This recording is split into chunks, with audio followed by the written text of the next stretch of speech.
Hello दोस्तों, नमस्कार। आपका हमारे चैनल पर बहुत बहुत स्वागत है। आज हम जानेंगे गीता के दूसरे अध्याय के महात्म्य और मूल पाठ के बारे में। तो इससे पहले आप प्लीज़ वीडियो को लाइक करें और सब्सक्राइब अवश्य ही कर दीजिएगा, क्योंकि आपके लाइक और सब्सक्राइब करने से हमें बहुत ही ज़्यादा हौसला मिलता है। तो प्लीज़ हमारा हौसला बनाए रखें। आइए जानते हैं। श्री भगवान कहते हैं, लक्ष्मी, प्रथम अध्याय के महात्म्य का उत्तम उपाख्यान मैंने तुम्हें सुना दिया। अब अन्य अध्यायों के महात्म्य श्रवण करो।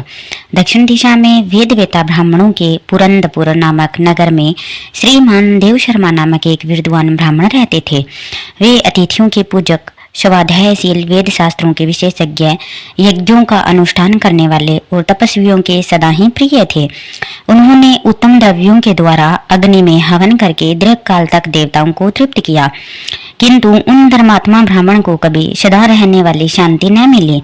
वे परम कल्याणमय तत्व का ज्ञान प्राप्त करने की इच्छा से प्रतिदिन प्रचुर सामग्रियों के द्वारा सत्य संकल्प वाले तपस्वियों की सेवा करने लगे। इस प्रकार शुभ आचरण करते हुए उन्हें बहुत समय बीत गया। तदंतर एक दिन पृथ्वी पर उनके समक्ष एक त्यागी महात्मा प्रकट हुए। वे पूर्ण अनुभवी, आकाशा रहित, नासिका के अग्रभाग पर दृष्टि रखने वाले तथा शांतचित्त थे। निरंतर परमात्मा के चिंतन में संलग्न हो वे सदा आनंद विभोर रहते थे। देव शर्मा ने उन नित्य संतुष्ट तपस्वी को शुद्ध भाव से प्रणाम किया और पूछा, महात्मन, मुझे शांतिमय स्थिति कैसे प्राप्त होगी? तब उन आत्मज्ञानी संत ने देव शर्मा को शोपुर ग्राम के निवासी मित्रवान का, जो बकरियों का चरवाहा था, परिचय दिया और कहा, वही तुम्हें उपदेश देगा। यह सुनकर देव शर्मा ने महात्मा के चरणों की वंदना की और समृद्धिशाली शोपुर गांव में पहुंचकर उसके उत्तर भाग में एक विशाल वन देखा। उसी वन में नदी के किनारे एक शिला पर मित्रवान बैठा था। उसके नेत्र आनंदातिरेक से निश्चल हो रहे थे। वह अपलक दृष्टि से देख रहा था। वह स्थान आपस का स्वाभाविक वेर छोड़कर एकत्रित हुए और परस्पर विरोधी जंतुओं से घिरा था। वहां उद्यान में मंद मंद वायु चल रही थी। मृगों के झुंड शांत भाव से बैठे थे और मित्रवान दया से भरी हुई आनंदमयी मनोहारिणी दृष्टि से पृथ्वी पर मानो अमृत छिड़क रहा था। इस रूप में उसे देखकर देव शर्मा का मन प्रसन्न हो गया। वे उत्सुक होकर बड़ी विनय के साथ मित्रवान के पास गए। मित्रवान ने भी अपने मस्तक को किंचित नवाकर देव शर्मा का सत्कार किया। तदंतर विद्वान देव शर्मा अनन्य चित्त से मित्रवान के समीप गए और जब उसके ध्यान का समय समाप्त हो गया, उस समय उन्होंने अपने मन की बात पूछी। महाभाग, मैं आत्मा का ज्ञान प्राप्त करना चाहता हूँ। मेरे इस मनोरथ की पूर्ति के लिए मुझे किसी ऐसे उपाय का उपदेश कीजिए जिसके द्वारा सिद्धि प्राप्त हो चुकी हो। देव शर्मा की बात सुनकर मित्रवान ने एक क्षण तक कुछ विचार किया। उसके बाद इस प्रकार कहा, विद्वान, एक समय की बात है, मैं वन के भीतर बकरियों की रक्षा कर रहा था। इतने में ही एक भयंकर व्याघ्र पर मेरी दृष्टि पड़ी, जो मानो सबको ग्रस लेना चाहता था। मैं मृत्यु से डरता था, इसलिए व्याघ्र को आते देख बकरियों के झुंड को आगे करके वहां से भाग चला, किंतु एक बकरी तुरंत ही सारा भय छोड़कर नदी के किनारे उस बाघ के पास बेरोक टोक चली गई। फिर से व्याघ्र भी द्वेष छोड़कर चुपचाप खड़ा हो गया। उसे इस अवस्था में देखकर बकरी बोली, व्याघ्र, तुम्हें तो अभिष्ट भोजन प्राप्त हुआ है। मेरे शरीर से मांस निकालकर प्रेम पूर्वक खाओ ना। तुम इतनी देर से खड़े क्यों हो?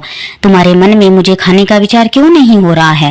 व्याघ्र बोला, बकरी, इस स्थान पर आते ही मेरे मन में देश का भाव निकल गया। भूख प्यास भी मिट सी गई है, इसलिए पास आने पर भी अब मैं तुम्हें खाना नहीं चाहता। व्याघ्र के यूं कहने पर बकरी बोली, न जाने मैं कैसी निर्भय हो गई हूँ। इसके क्या कारण हो सकता है? यदि तुम जानते हो तो बताओ। यह सुनकर व्याघ्र ने कहा, मैं भी नहीं जानता। चलो सामने खड़े हुए इन महापुरुष से पूछें। ऐसा निश्चय करके वे दोनों वहां से चल दिए। उन दोनों के स्वभाव में यह विचित्र परिवर्तन देखकर मैं बहुत विस्मय में पड़ा था। इतने में ही उन्होंने मुझसे ही आकर प्रश्न किया। वहां वृक्ष की शाखा पर एक वानर राज था। उन दोनों के साथ मैंने भी वानर राज से पूछा, विप्रवर मेरे पूछने पर वानरराज ने आदरपूर्वक कहा, अजापाल सुनो, इस विषय में मैं तुम्हें प्राचीन वृतांत सुनाता हूँ। यह सामने वन के भीतर जो बहुत बड़ा मंदिर है उसकी ओर देखो। इसमें ब्रह्मा जी का स्थापित किया हुआ एक शिवलिंग है। पूर्व काल में यहाँ शुकर्मा नामक एक बुद्धिमान महात्मा रहते थे, जो तपस्या में संलग्न होकर इस मंदिर में उपासना करते थे। वे वनों में से फूलों का संग्रह कर लाते और नदी के जल से पूजनीय भगवान शंकर जी को स्नान कराकर उन्हीं से उनकी पूजा किया करते थे। इस प्रकार आराधना का कार्य करते हुए शुकर्मा यहाँ निवास करते थे। बहुत समय के बाद उनके समीप किसी अतिथि का आगमन हुआ। शुकर्मा ने भोजन के लिए फल लाकर अतिथि को अर्पण किया और कहा, विद्वान, मैं केवल तत्वज्ञान की इच्छा से भगवान शंकर की आराधना करता हूँ। आज इस आराधना का फल परिपक्व होकर मुझे मिल गया, क्योंकि इस समय आप जैसे महापुरुष ने मुझ पर अनुग्रह किया है। शुकर्मा के ये मधुर वचन सुनकर तपस्या के धनी महात्मा अतिथि को बड़ी प्रसन्नता हुई। उन्होंने एक शिलाखंड पर गीता का दूसरा अध्याय लिख दिया और ब्राह्मण को उसके पाठ एवं अभ्यास के लिए आज्ञा देते हुए कहा, ब्राह्मण, इससे तुम्हारा आत्मज्ञान संबंधी मनोरथ अपने आप सफल हो जाएगा। यूं कहकर वे बुद्धिमान तपस्वी शुकर्मा के सामने ही उनके देखते ही देखते अंतर्ध्यान हो गए। शुकर्मा विस्मित होकर उनके आदेश के अनुसार निरंतर गीता के द्वितीय अध्याय का अभ्यास करने लगे। तदंतर दीर्घकाल के पश्चात अंतकरण शुद्ध होकर उन्हें आत्मज्ञान की प्राप्ति हुई। फिर वे जहाँ जहाँ गए वहाँ तपोवन शांत हो गया। उनमें शीत उष्ण और राग द्वेष आदि की बाधाएं दूर हो गई। इतना ही नहीं, उन स्थानों में भूख प्यास का कष्ट भी सता रहा तथा भय का सर्वथा अभाव हो गया। यह सब द्वितीय अध्याय का जप करने वाले शुकर्मा ब्राह्मण की तपस्या का ही प्रभाव समझो। मितवान कहता है, वानर राज के यूं कहने पर मैं प्रसन्नता पूर्वक बकरी और बाघ के साथ उस मंदिर की ओर गया। वहां जाकर शिलाखंड पर लिखे हुए गीता के द्वितीय अध्याय को मैंने देखा और पढ़ा। उसी की आवृत्ति करने से मैंने तपस्या का पार पा लिया है। अंतः भद्र पुरुष, तुम भी सदा द्वितीय अध्याय की आवृत्ति किया करो। ऐसा करने पर मुक्ति तुमसे दूर नहीं होगी। श्री भगवान कहते हैं, प्रिय मित्रवान के इस प्रकार आदेश देने पर देव शर्मा ने उसका पूजन किया और उसे प्रणाम करके पुरंदपुर की राह ली। वहां किसी देवालय में पूर्वोक्त आत्मज्ञानी महात्मा को पाकर उन्होंने यह सारा वृतांत निवेदन किया और सबसे पहले उन्हीं से द्वितीय अध्याय को पढ़ा। उनसे उपदेश पाकर शुद्ध अंतकरण वाले देव शर्मा प्रतिदिन बड़ी श्रद्धा के साथ द्वितीय अध्याय का पाठ करने लगे। तब से उन्होंने अनवद्य प्रशंसा के योग्य परम पद को प्राप्त कर लिया। लक्ष्मी, यह द्वितीय अध्याय का उपाख्यान कहा गया है। दूसरा अध्याय। संजय बोले कि पूर्वोक्त प्रकार से करुणा करके व्याप्त और आंसुओं से पूर्ण तथा व्याकुल नेत्रों वाले शोक युक्त उस अर्जुन के प्रति भगवान मधुसूदन ने यह वचन कहा, हे अर्जुन, तुमको इस विषम स्थल में यह ज्ञान किस हेतु से प्राप्त हुआ? क्योंकि यह न तो श्रेष्ठ पुरुषों से आचरण किया गया है, न स्वर्ग को देने वाला है, न कृति को करने वाला है। इसलिए हे अर्जुन, नपुंसकता को मत प्राप्त हो, यह तेरे योग्य नहीं है। हे प्रताप, तुच्छ हृदय की दुर्बलता को त्याग कर युद्ध के लिए खड़ा हो। तब अर्जुन बोले कि हे मधुसूदन, मैं रणभूमि में भीष्म पितामह है और द्रोणाचार्य के प्रति किस प्रकार बाणों से युद्ध करूंगा? क्योंकि हे अरिशूदन, वे दोनों ही पूजनीय हैं। इसलिए इन महानुभाव गुरुजनों को न मारकर इस लोक में भिक्षा का अन्न भी भोगना कल्याणकारक समझता हूँ। क्योंकि गुरुजनों को मारकर भी इस लोक में रुधिर से सने हुए अर्थ और काम रूप भोगों को ही तो भोगूंगा। और हम लोग यह भी नहीं जानते कि हमारे लिए क्या करना श्रेष्ठ है, अथवा यह भी नहीं जानते कि हम जीतेंगे या हमको वे जीतेंगे। और जिनको मारकर हम जीना भी नहीं चाहते, वे ही धृतराष्ट्र के पुत्र हमारे सामने खड़े हैं। इसलिए कायरता रूप दोष करके उपहत हुए स्वभाव वाला और धर्म के विषय में मोहित चित हुआ मैं आपसे पूछता हूँ, जो कुछ निश्चय किया हुआ कल्याणकारक साधन हो वह मेरे लिए कहिए, क्योंकि मैं आपका शिष्य हूँ। इसलिए आपके शरण हुए मेरे को शिक्षा दीजिए। क्योंकि भूमि में निष्कंटक धन धान्य संपन्न राज्य को और देवताओं के स्वामी बने को प्राप्त होकर भी मैं उस उपाय को नहीं देखता हूँ जो कि मेरी इंद्रियों के सुखाने वाले शोक को दूर कर सके। संजय बोले, हे राजन, निंद्रा को जीतने वाले अर्जुन अंतर्यामी श्री कृष्ण महाराज के प्रति इस प्रकार कहकर फिर श्री गोविंद भगवान से युद्ध नहीं करूंगा, ऐसे स्पष्ट कहकर चुप हो गए। उसके उपरांत हे भरतवंशी धृतराष्ट्र, अंतर्यामी श्री कृष्ण महाराज ने दोनों सेनाओं के बीच में उस शोक युक्त अर्जुन को हंसते हुए से यह वचन कहे, हे अर्जुन, तू न शोक करने योग्य के लिए शोक करता है और न पंडितों के से वचनों को कहता है, परंतु पंडित जन जिनके प्राण चले गए हैं उनके लिए और जिनके प्राण नहीं गए हैं उनके लिए भी शोक नहीं करते हैं, क्योंकि आत्मा नित्य है, इसलिए शोक करना अयुक्त है। वास्तव में न तो ऐसा ही है कि मैं किसी काल में नहीं था अथवा तू नहीं था अथवा ये राजा लोग नहीं थे, और न ऐसा है कि इससे आगे हम सब नहीं रहेंगे, किंतु जैसे जीवात्मा की इस देह में कुमार, युवा और वृद्धावस्था होती है, वैसे ही अन्य शरीर की प्राप्ति होती है। उस विषय में धीर पुरुष नहीं मोहित होता है, अर्थात जैसे कुमार, युवा और जरावस्था रूप स्थूल शरीर का विकार अज्ञान से आत्मा में भासता है, वैसे ही एक शरीर से दूसरे शरीर को प्राप्त होना रूप सूक्ष्म शरीर का विकार ही अज्ञान से आत्मा में भासता है।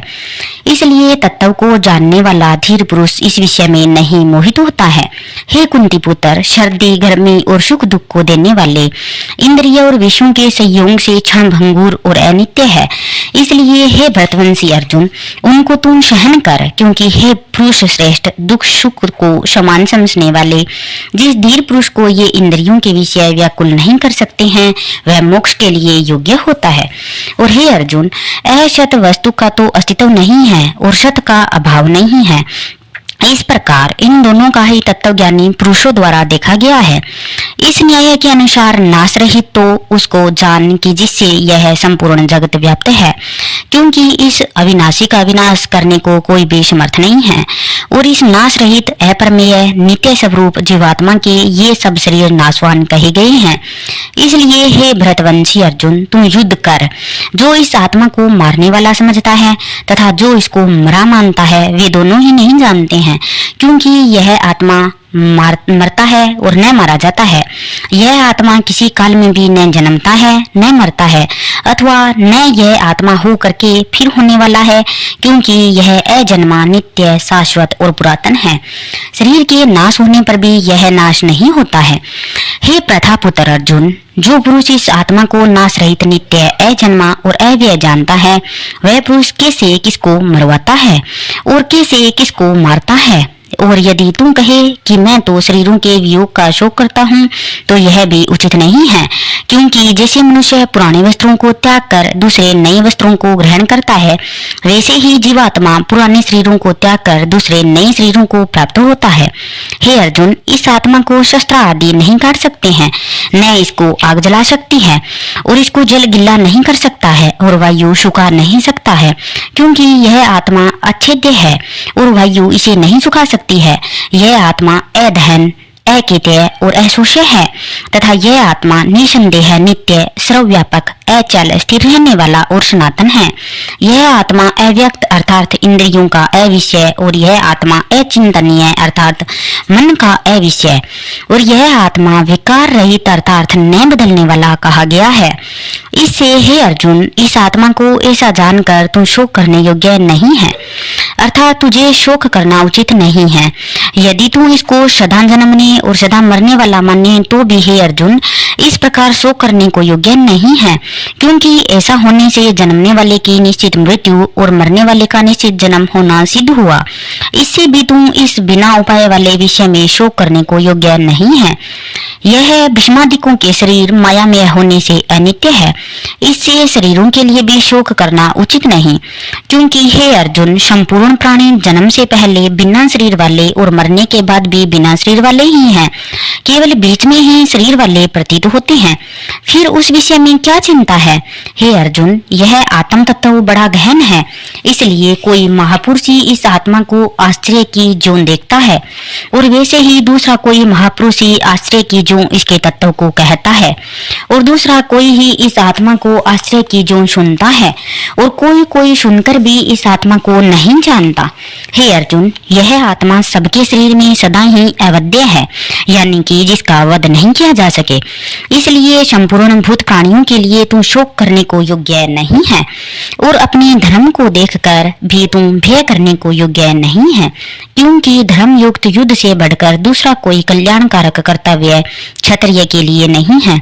हे पार्थ, अपने आप प्राप्त हुए और खुले हुए स्वर्ग के द्वार रूप इस प्रकार के युद्ध को भाग्यवान क्षत्रिय लोग ही पाते हैं, और यदि तुम इस धर्म युक्त संग्राम को नहीं करेगा तो शव धर्म और कृति को खोकर पाप को प्राप्त होगा, और सब लोग तेरी बहुत काल तक रहने वाली अपकृति को भी कथन करेंगे, और वह अपकृति माननीय पुरुष के लिए मरण से भी अधिक बुरी होती है, और जिनके तुम बहुत माननीय होकर भी अब तुच्छता को प्राप्त होगा, वे महारथी लोग तुझे भय के कारण युद्ध से उपराम हुआ मानेंगे, और तेरे वेरी लोग तेरे सामर्थ्य की निंदा करते हुए बहुत से न कहने योग्य वचनों को कहेंगे। फिर उससे अधिक दुख और क्या होगा। इससे युद्ध करना तेरे लिए सब प्रकार से अच्छा है, क्योंकि या तो मरकर स्वर्ग को प्राप्त होगा अथवा जीत कर पृथ्वी को भोगेगा। इससे हे अर्जुन, युद्ध के लिए निश्चय वाला होकर खड़ा हो। यदि तुझे स्वर्ग तथा राज्य की इच्छा न हो तो भी सुख दुख लाभ हानि जय पराजय को समान समझकर उसके उपरांत युद्ध के लिए तैयार हो। इस प्रकार युद्ध करने से तुम पाप को प्राप्त नहीं होगा। हे पार्थ, यह बुद्धि तेरे लिए ज्ञान योग के विषय में कही गई, और इसी को अब निष्काम कर्म योग के विषय में सुन। जिस बुद्धि से युक्त हुआ तुम कर्मों के बंधन को अच्छी तरह से नाश करेगा। इस निष्काम कर्म योग में आरंभ का अर्थात बीज का नाश नहीं है और उल्टा फल रूप दोष भी नहीं होता है।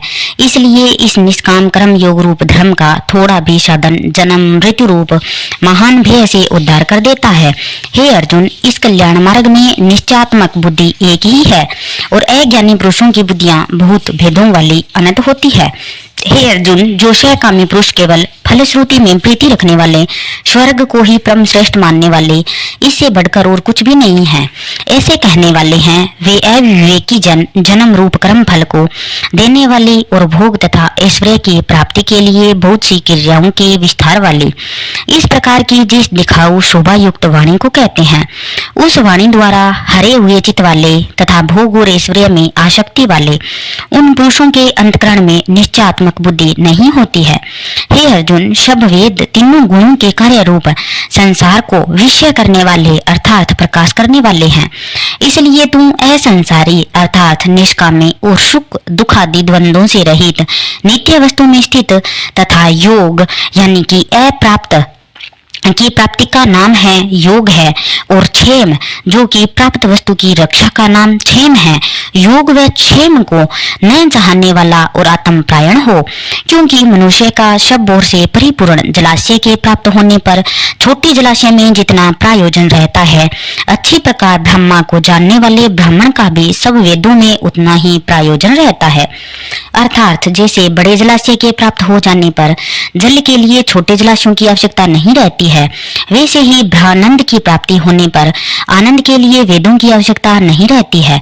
इससे तेरा कर्म करने मात्र में ही अधिकार होवे, फल में कभी नहीं, और तुम कर्मों के फल की वासना वाला भी मत हो तथा तेरी कर्म न करने में भी प्रीति न होवे। हे धनंजय, आसक्ति को त्याग कर तथा सिद्धि और असिद्धि में समान बुद्धि वाला होकर योग में स्थित हुआ कर्मों को कर। यह है सम तत्व भाव। जो कुछ भी कर्म किया जाए और उसके पूर्ण होने और न होने में तथा उसके फल में समभाव रहने का नाम ही सम तत्व है, तो सम तत्व भाव ही योग नाम से कहा जाता है। इस सम तत्व रूप बुद्धि योग से क्षय काम कर्म अत्यंत तुच्छ है।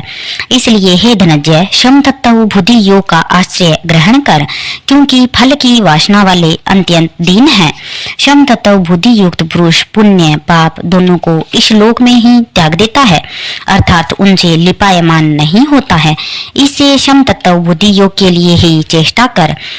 यह है सम तत्व बुद्धि रूप योग ही कर्मों में चतुरता है, अर्थात क्रम बंधन से छूटने का उपाय है, क्योंकि बुद्धि योग युक्त ज्ञानी जन कर्मों से उत्पन्न होने वाले फल को त्याग कर जन्म रूप बंधन से छूटे हुए निर्दोष अर्थात अमृतमय परम पद को प्राप्त होते हैं।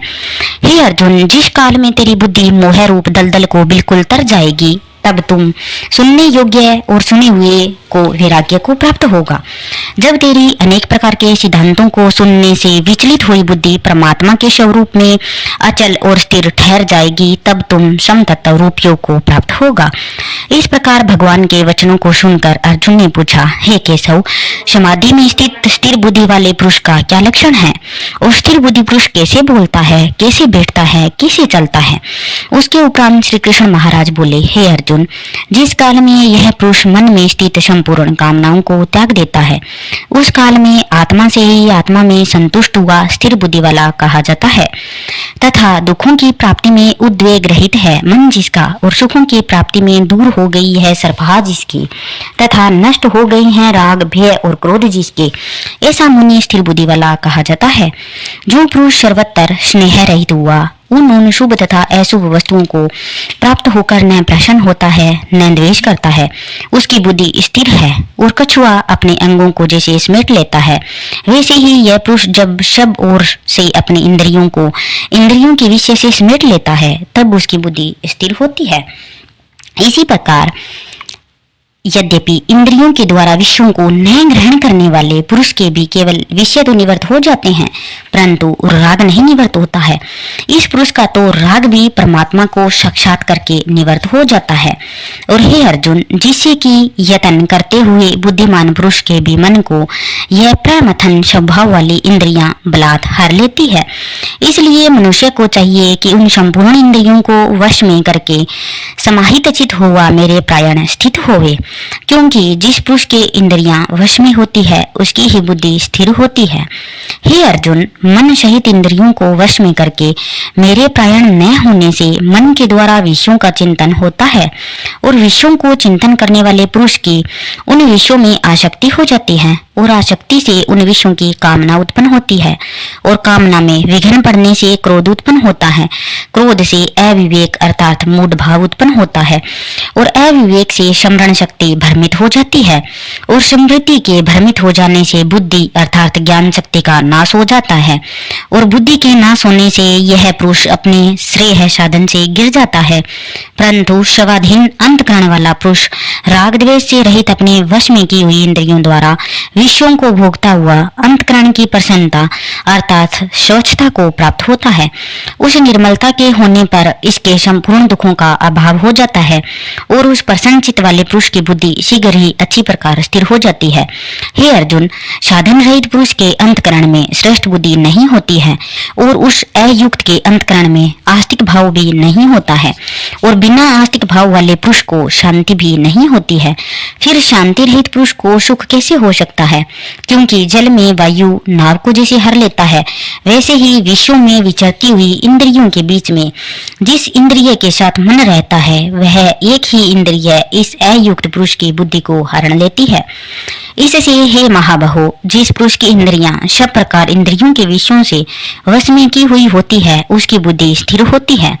और हे अर्जुन, संपूर्ण भूत प्राणियों के लिए जो रात्रि है, उस नित्य शुद्ध बोध स्वरूप परमानंद को भगवत को प्राप्त हुआ योगी पुरुष जागता है, और जिस नाशवान क्षण भंगुर सांसारिक सुख में सब भूत प्राणी जागते हैं, तत्व को जानने वाले मुनि के लिए वह रात्रि है। जैसे सब ओर से परिपूर्ण अचल प्रतिष्ठा वाले समुद्र के प्रति नाना नदियों के जल उसको चलायमान न करते हुए भी समा जाते हैं, वैसे ही स्थिर बुद्धि पुरुष के प्रति संपूर्ण भोग किसी प्रकार का विकार उत्पन्न किए बिना ही समा जाते हैं। वह पुरुष परम शांति को प्राप्त होता है, न कि भोगों को चाहने वाला। क्योंकि जो पुरुष संपूर्ण कामनाओं को त्याग कर ममता रहित और अहंकार रहित शर्पहा रहित हुआ बरतता है, वह शांति को प्राप्त होता है। हे अर्जुन, यह ब्रह्मा को प्राप्त हुए पुरुष की स्थिति है। इसको प्राप्त होकर योगी कभी मोहित नहीं होते हैं, और अनंत काल में भी इस निष्ठा में स्थित होकर ब्रह्मानंद को प्राप्त हो जाता है। इस प्रकार इति से मद भागवत गीता रूपी उपनिषद एवं ब्रह्म विद्या तथा योग शास्त्र विषयक श्री कृष्ण और अर्जुन के संवाद में साख्य योग नामक दूसरा अध्याय समाप्त होता है। गीता का यह अध्याय आपको पसंद आया हो तो प्लीज कमेंट बॉक्स में जय श्री कृष्ण जरूर लिखिएगा। बहुत बहुत धन्यवाद।